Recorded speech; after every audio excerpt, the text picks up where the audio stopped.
What's up, everybody? Welcome back to Taste Like Music. Jason and Joe here, coming at you with another album ranking. Today we are ranking the 6 studio albums of 90s alternative rock act Cake, a band from Sacramento, California.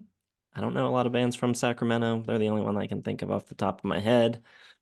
And I don't know a lot of bands that sound like Cake. They got a pretty unique sound going. I before this knew every Cake album, and I actually own all of them on CD. So I'm a Cake fan. I saw them live once. I don't know when that was. It's quite a while ago, but yeah, I like Cake. So this was pretty easy for me just to kind of breeze through them, refresh, and take some notes. The only Cake album I knew in full is the one we did, the 98 deep dive. And everything else, just the singles. You hear them on the radio, The Distance, it's in movies, it's a classic. But never just decided to listen to a whole Cake album. Don't know why. Maybe I thought they were sort of gimmicky. And then listening to the 98 one, I liked a decent amount, but it didn't make my top 25. So I don't know, never. I'm not the alternative guy on the channel. So a band like Cake isn't necessarily in my wheelhouse, or so I didn't think, but maybe this deep dive changed my mind on a couple things. You want to go first? You want me to go first? I can go first on this. Save the best for last, since you are the fan of the band and I am the neophyte listening to these albums for the first time. Overall, nothing too terrible here. My bottom, number 6, I'm gonna go with Pressure Chief from 2004. I just thought this one just didn't have it. It sounds like, I mean, it's a Cake album. It doesn't sound that different than everything else. I just thought they smoothed things out a little too much. The wry, sardonic vocals, like dry humor. I just didn't hear it as much here. No Phone was the single, and that song always kind of annoyed me. There's a little too much synth here. The guitar just didn't feel very interesting, very unique. It just felt like they were going for what they had already done, but maybe a little more mainstream sounding after Comfort Eagle, which was sort of a return to Fashion Nugget a little bit. So I don't know, maybe this is like they're prolonging the magic part two, where it's just a little bit too ordinary for me. I just miss some of those like weirder songs that I don't want to give away too much, but something like commissioning a symphony in C, where it's just a little more interesting, a little more unique angle to songwriting in general. And I thought most of these songs were just kind of boring, kind of too smoothed out, and missing some horns. Not as much horns here. Love the horns. Need more horns. So, pair that with probably their weakest single that they ever released in No Phone. I have it at 2.5 stars. Ooh, that's pretty low for Joe, especially. Yeah, this I didn't dig it. Well, it's not the worst thing you could have put at the bottom, but I think they have an obvious worst record, and I think that is Showroom of Compassion. Their final record from 2011. This one was released independently. It was also their to that point the longest gap between albums, 7 years, I think. Is that right? I think that's right. Bizarrely, I cannot believe this. This debuted at #1 on the Billboard Top 200 albums, supplanting Taylor Swift. Speak now. So weird. It's so weird, yeah. I don't know. I just think it sounds kind of bad. It sounds, especially the first track, Federal Funding, it sounds awful. Distorted. The drums sound really distant. There's too much reverb on the vocals, which the whole part of like his sound and his vocal sound, and it's just like really dry and right there. And to put reverb on it almost at all is sacrilege to me. So it just doesn't really sound like Cake that much to me. I don't think the songs are really as funny as they usually are. I don't get as much of the humor coming through. And it just kind of sounds cheap, and it sounds like they went independent after being on a label for a while. So yeah, I don't know. I just don't think as good as their other stuff. It's in the same vein. It's not like they took a stylistic left turn. I just think the execution is way off here. Sick of You is the single, which is okay, but I don't think it's good for a lead single, especially for them. And yeah, it's like I said, not bad. It's just missing the spark. It almost feels as if they are tired of their own shtick at this point. And they're not committed to selling it anymore. They're just feels like it's just like sort of their sound, but they're going through the motions. They're not like giving their all to make it hit the way it used to. So yeah, this is to me like the only real miss in their career. I like everything else a pretty good amount more than this. This is 3 stars for me, but I think they're normally like a 4-star band. So yeah, 3 stars. That's interesting. I didn't. I kind of felt that way about the album I just talked about. Uh, Pressure Chief. Showroom Compassion, not my number five either. So I'm going back to the debut for my number five. Motorcade of Generosity, which is a great title. In fact, they're all pretty great. Showroom Compassion, Motorcade of Generosity, Fashion Nugget, Prolonging the Magic. They're great. This one, I don't know. It's very like lo-fi sounding. It's not quite fully formed. They have a style though, and you can tell that it's unique. It's hard to like figure out who their influences are. They remind me a little bit of like a hipper. They might be Giants, but I don't really know where else they got their sound from. It's just so scattered, so all over the place. You know, you have those horns, which, you know, they're not ska though. It's not like, you know, they're doing some Cherry Poppin' Daddies stuff over there. But they have ample horns, the trumpet, a little Tex-Mex style. There's choppy guitars. You know, John McCrea's vocals very unique. The way he sings, he's very wry and smart ass.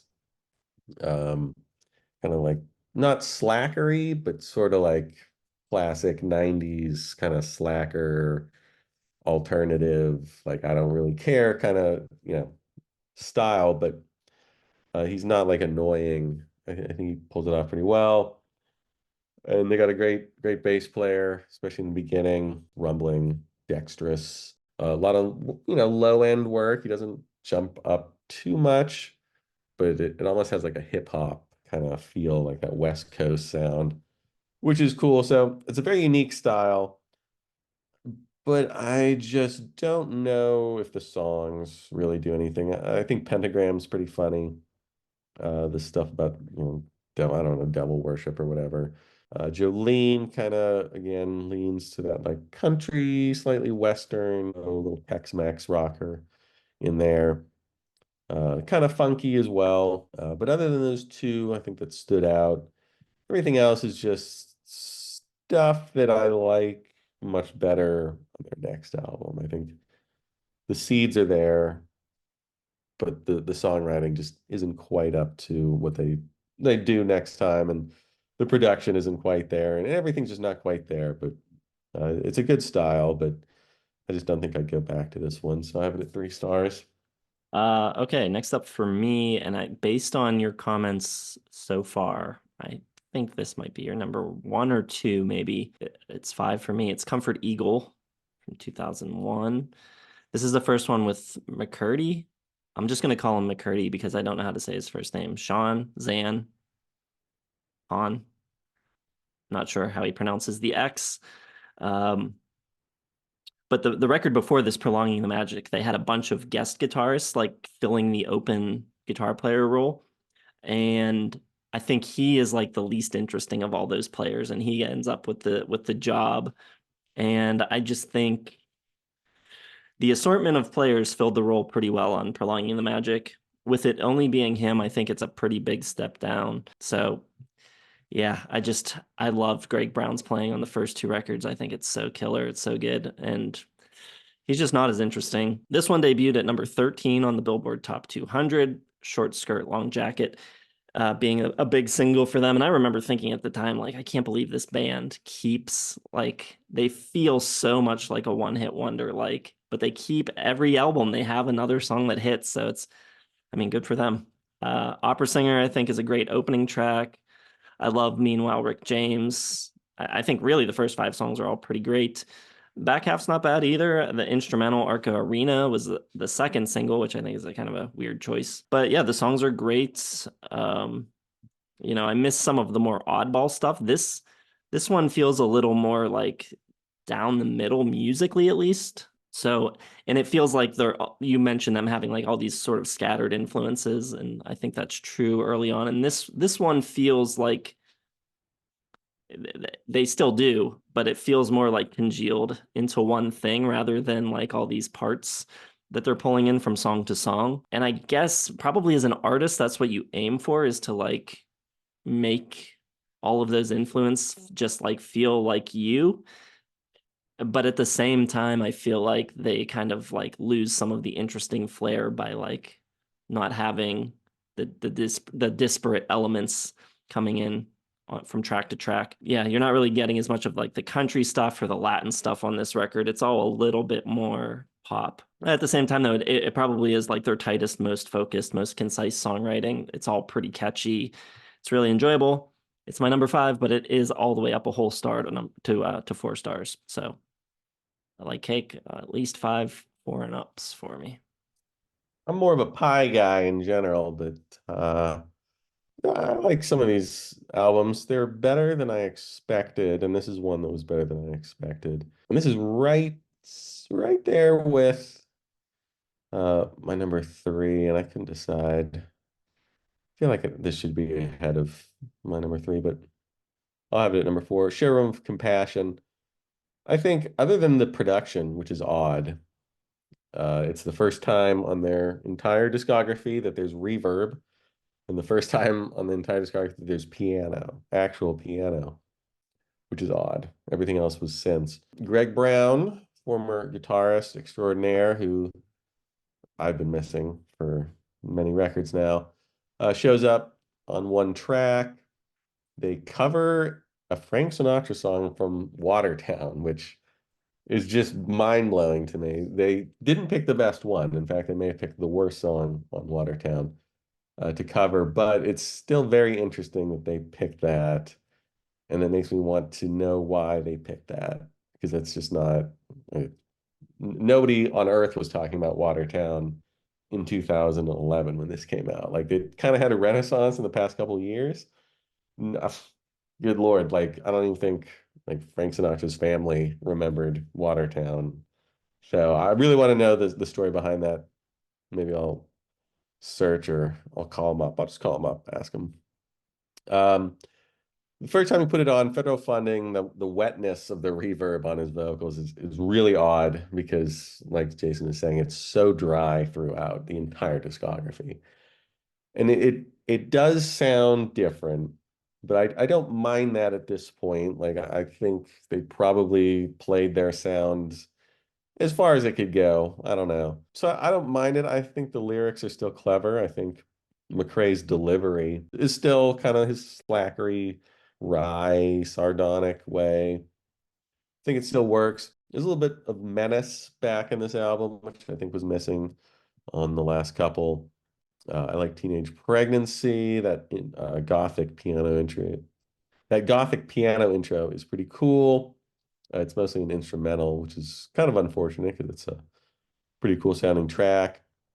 Sick of You almost made the Hot 100, just bubbled under, which is pretty impressive for a band this far from its like heyday. And like you said, the album hit number one, which is insane to me. And it's pretty Cake sounding. It's kind of like The Distance and Never There and No Phone and Short Skirt, Long Jacket. Like it's got that obvious Cake DNA that only they could do. The track with Greg Brown, Bound Away, is real cool. Got the pedal steel returning, which I was missing the last album or two. A little country number. And The Winter, I think, is one of their prettier tunes. I just really like that synth sound. Different sound for them, and it's got a really great pop and bass line as well. And I think it shows off the secondary part of Cake, which is the sincere, pretty side. which doesn't get, the obvious, doesn't get the attention, and most of the singles aren't in that vein.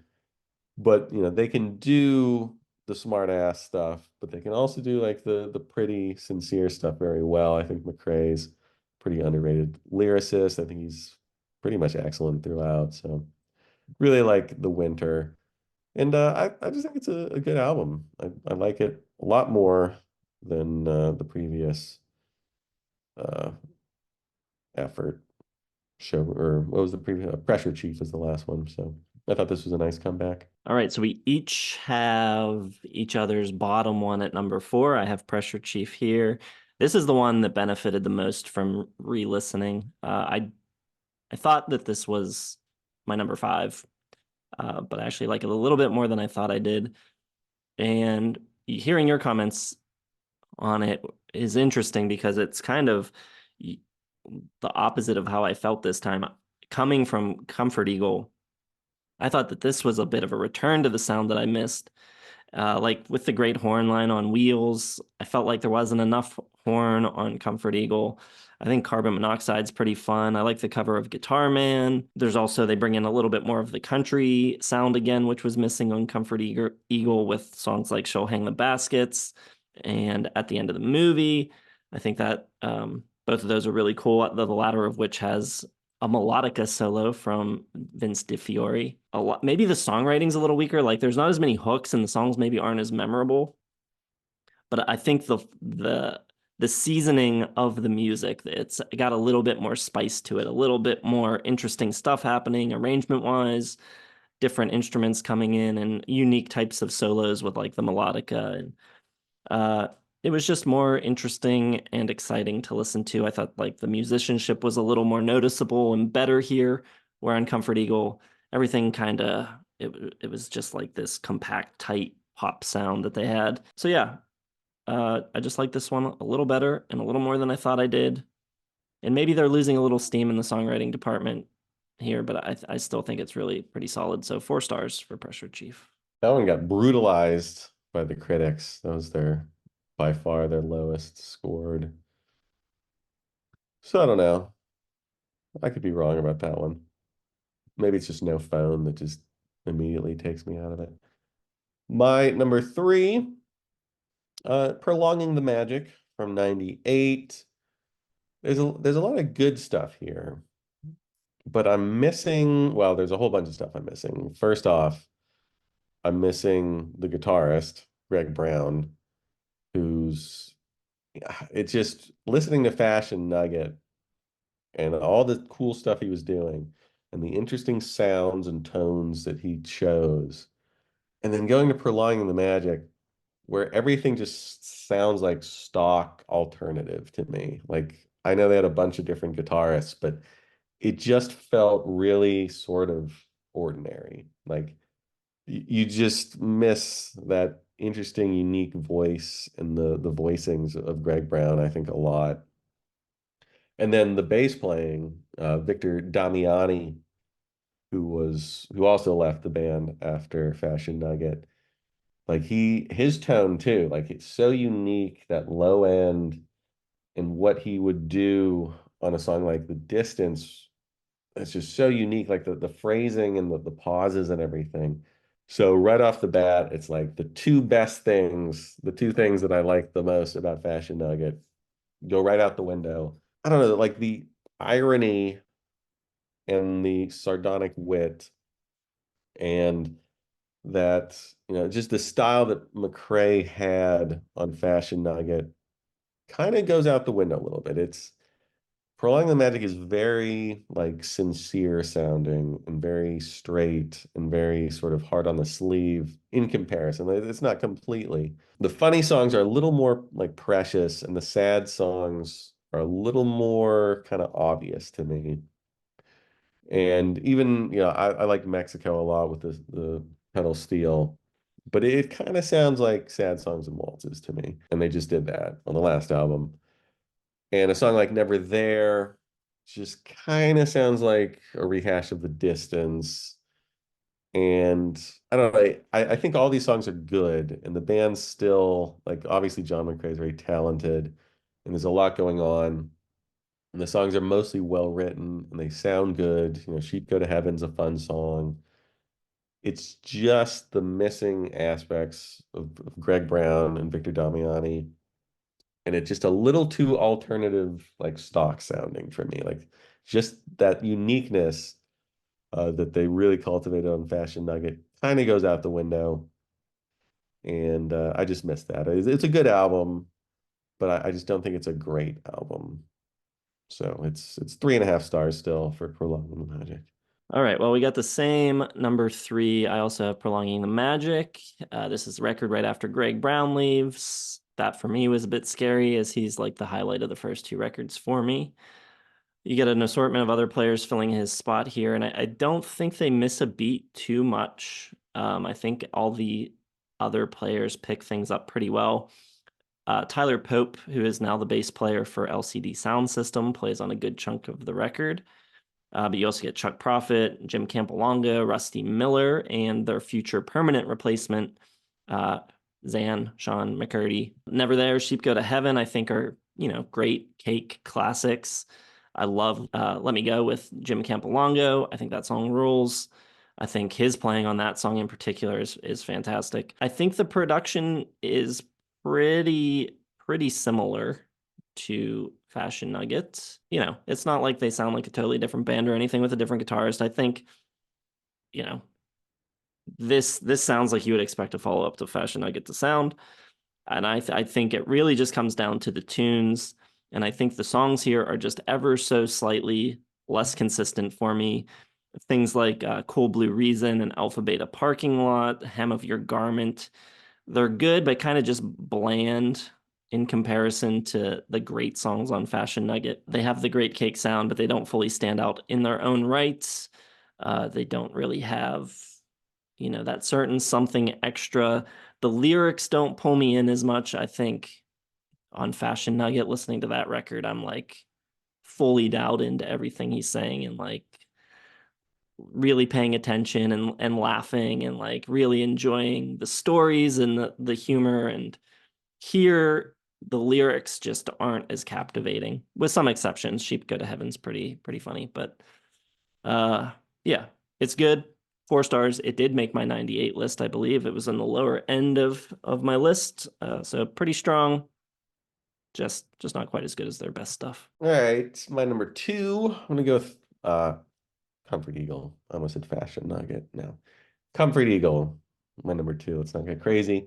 I'm gonna go up to 4 stars for this one though, because I think it's good. I think it's a nice return to the style that they did on Fashion Nugget more than they showed on Prolonging the Magic, which I thought was a little too smooth, a little too alternative sounding. This one sounds more like Cake to me. And I think there's probably they're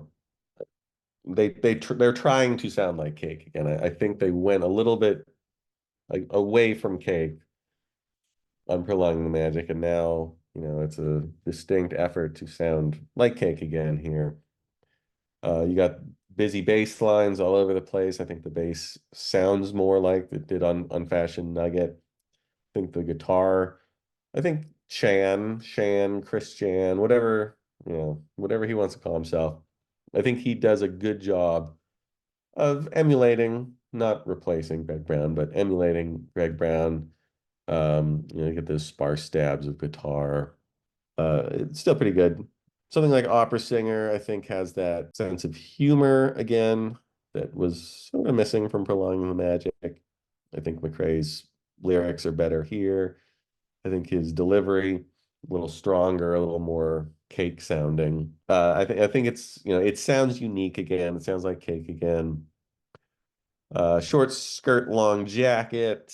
That's the Cake single that we all know and love. Like it just sounds like Cake. No one else could pull off something like that with that bass line, all that space in the music.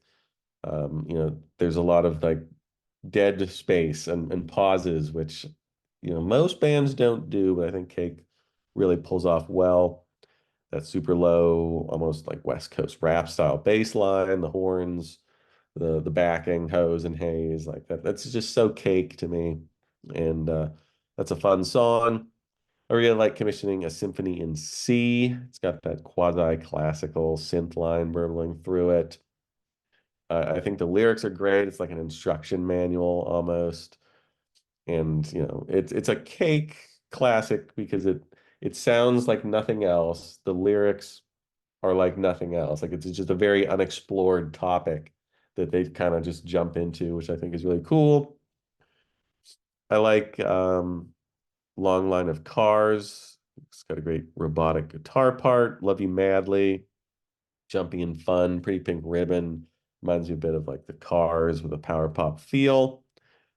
And I just think the tones are better. The guitar and the bass sound better than they did on Prolonging the Magic. It sounds more like Cake to me. Sounds, less sort of generic alternative. And I don't know if they're purposely trying to recreate the magic of Fashion Nugget, but it seems like it to me, and I think they do a very good job of emulating that sound. So I like this one. It's 4 stars for me. All right, my number 2 is the debut Motorcade of Generosity. This is my fourth 4-star in a row. But yeah, I think it's a little bit better than those last 3. I think it stands out a bit more than those. I think they really had a certain magic on the first 2 records with Greg Brown, his playing. This one was independently recorded and released. It was re-released on Capricorn in 1995. And yeah, it's just so unique, so different. Again, Greg Brown's playing, his tone, his style. If he had stuck around in the band for a few more records, I might be talking about him as one of my favorite guitarists because I think he's just really, really doing some interesting stuff. And then on top of that, you add McCrea's lyrics and vocal delivery, which is unlike anyone else, and Vince DiFiore's trumpet. It just gave them such a different, unique sound. No one else really had that. And then the blend of genres, mariachi, lounge, bossa nova, country, alternative. You even mentioned hip hop. It's just all just like thrown in a blender. It comes out sounding very unique. All of their tones and sounds, like the acoustic guitar, which that might be McCrea, usually sounds like very filtered. It's almost like sounds like it's coming through a megaphone half the time. It's very strange to be like the backbone of the song. Just a very interesting sound. A lot of good songs on here that I really like that were all in consideration for my top 10. Comanche, Ruby Sees All, Pentagram. Rock and Roll Lifestyle is hilarious. I love the lyrics on that one. Jesus Wrote a Blank Check is great. Just all top-notch cake tunes. Only downside a little bit, and not even that much, is the production. I don't think it sounds bad at all, but it's a little bit plain and a little bit low budget sounding. And I might not even mention that if it weren't for the next record sounding so improved, and just richer and fuller sounding. But yeah, overall, I just think it's really great. So 4 stars. All right, number 1, Fashion Nugget, which really blew me away. I'm at 4.5 stars now, but it's close to 5. It's just a really, really great album. Kind of surprised at how good it was when I first put it on for this deep dive because I'd never listened to it all the way through. I've heard, these songs before. They've used a bunch in like TV shows and stuff like Sopranos and Daria and The Distance. Anytime you have like a race of any kind, they're going to use The Distance and bumpers and everything. So heard that one before, heard a couple of these covers. Obviously, I Will Survive, the big one, but they also cover Perhaps, Perhaps, Perhaps, and Sad Songs and Waltzes. 3 covers on an album. So, if I saw 3 covers on an album, I would think maybe they didn't have enough material, but there's a ton of quality original material here as well. Frank Sinatra, lead off track, I think is a very good representation of what Cake is all about with the horns and the kind of sparse guitars. You got the wry vocals, that unique delivery, that very busy, low, almost West Coast rap style bass lines. There's a lot of space in the songs. There's pauses. The guitar lines aren't overwhelming, but it's just layered incredibly well.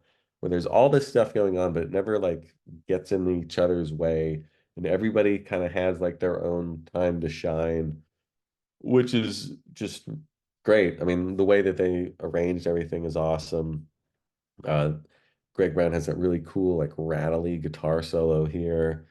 It's just really unique, and there's a lot of mystique to the song.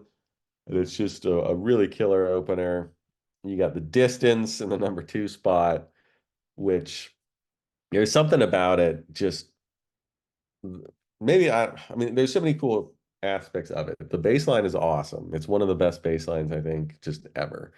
The way it just throbs and pumps throughout. And I think what else makes it really cool is it was written by Greg Brown. So it doesn't have the same cake style in the lyrics, but McCrea arranged it. So it very much sounds like a cake song, but it has like these two very disparate like sides of cake. It's very like sincere and like against type for the lyrics, but the way it sounds and arranged is just like super cake sounding. So it's very, very cool. It's an awesome song. Absolutely love it. Always have. Friend is a four-letter words. Awesome. Open book. Like this album, I think, has what most of the other albums don't, which is that like menacing undercurrent. I think McCrae is a little more venomous here. You know, there's plenty of like self-pity and stuff. And it's just a unique, I think, way of looking at the world and writing about characters. The horns on this album are excellent. The trumpet just rules. It just adds like this layer, um, just this color that makes it stand out from anything else that, from the 90s. It's not slacker rock. It's just something completely different, which is cool. The bass lines are great. Open Book has a killer bass line. The trumpet part is like sad and hurting. Daria's palm muted guitars and just the delivery and the lyrics. The Daria, I won't be soothed, is such a strange vocal line, and the cadence is so weird. But it just works. It's awesome the way it all comes together. The I Will Survive cover, great. There's some rockabilly and country on Stick Shifts and Safety Belts. Nugget has like this jazzy funk to it. Pedal Steel on She'll Come Back to Me is a really cool, welcome touch. Yeah, Sad Songs and Waltzes is great. Italian Leather Sofa, some really funny and unique lyrics there. Kind of remind me a bit of like the American version of like Pulp or something. Yeah, it's just a great album. The guitar's awesome. The vocals are unique. The lyrics are cool, interesting. Um, just shows off McCrae's I just think, like I said before, he's a very unique, talented lyricist. I think he's a very good lyricist, no matter what he does. Trumpets, great, the drums, everything about this album is just really cool. So 4.5 stars easily for Fashion Nugget. It could be top five for 96, to be honest. All right, yeah, well said about Fashion Nugget. That is also my number one. As good as I think all of their other records are, and as much as I enjoy the whole catalog, this one I think is a pretty clear step ahead. Just an easy winner, just walking across the finish line. 4.5 for me as well. This one's self-produced, but a better sound this time. Contains their big breakout track, The Distance, which even in their catalog is pretty unique. That big fat bass sound, just huge rumbling. But that song shouldn't overshadow the rest of the record. And if that's the only song that you know, I would urge you to go check out the rest. I think it's easily their most consistent outing. Just every song is really strong. I love just about every track on it. Brown's guitar work again is great. Fantastic on Stick Shifts and Safety Belts, where he's just like flying through these country licks. And I also love their cover of Sad Songs and Waltzes. And I never really thought about them as like influencing me into getting more into country, but that could very well be the case, as like I was listening to this long before I was getting into other uh, types of country and old country stuff a few years later. So yeah, really dig those tunes. Italian Leather Sofa is just great. Irreverent quirkiness done right. So many artists in the 90s were trying to do that same sort of weird, goofy, look at me, look how weird I am type of thing. And Very, very few of them come as close to as executing as well as Cake does here. My least favorite thing on the record probably is the cover of I Will Survive, but even that I think is pretty decent, and I probably prefer it to the original. So overall, I just think it's got, I mean, you said so much of what I would have said anyways, but it's just, yeah, it's got like a different level of depth to it. I think that's the big thing. Like there's kind of like an emotional depth, and like you mentioned the venomness and like the kind of eerier qualities of it, and there's like it feels like there's layers to these songs more than just like let's be kind of silly and be good musicians at the same time. It just it the songs have a bit more feeling to them, and yeah, and they're great players, and you got Greg Brown on this one, so there you go. Pretty easy win for Fashion Nugget for me. What could have been if Greg Brown had stuck around and Victor Damiani as well? That they were really just cruising there, and then all fell apart. Yeah, kind of a bummer, but I still think the other records are pretty solid as well. Good listens. So this was a breeze. This was an easy one. I am surprised they won. I can't. This was another Patreon winner, and I don't remember who they beat, but That Cake always the underdog. They, number one in 2011 on the Billboard charts. They have a surprisingly large amount of like hit songs. It doesn't make a lot of sense, but they just keep coming through. all right. Well, let us know what you think of our lists, what your favorite Cake albums are, and how you would rank them. You can drop that all in the comments. Be sure to hit like on the video and subscribe to the channel if you haven't done so yet. Hit the bell for notifications. Check out the video description for Patreon and Instagram and all of our other social media and merch. And thanks for watching. We'll see you in the next one.